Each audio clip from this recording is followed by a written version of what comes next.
पाकिस्तानवर भारताने हल्ला केल्यास बांगलादेशने भारताच्या ईशान्येतील 7ही राज्यावर कब्जा करावा, असं विधान सेवानिवृत्त major general ALM Fazlur Rahman यांनी केलं आहे.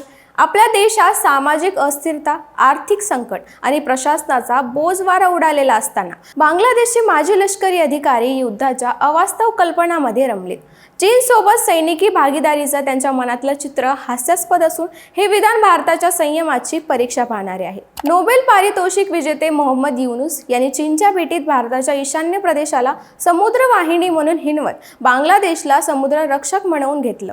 स्वतःचा देश अराजकतेच्या खाईत असताना युनूस यांची वक्तव्य उथळ आणि भडक आहेत.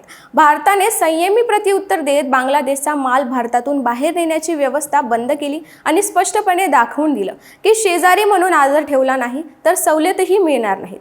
या संदर्भातील घडामोडींसाठी पात्रा सत्य पे सत्ता म्हणजे थोडक्यात पण महत्त्वाचे आणि आमच्या चॅनलला सबस्क्राईब करायला विसरू नका.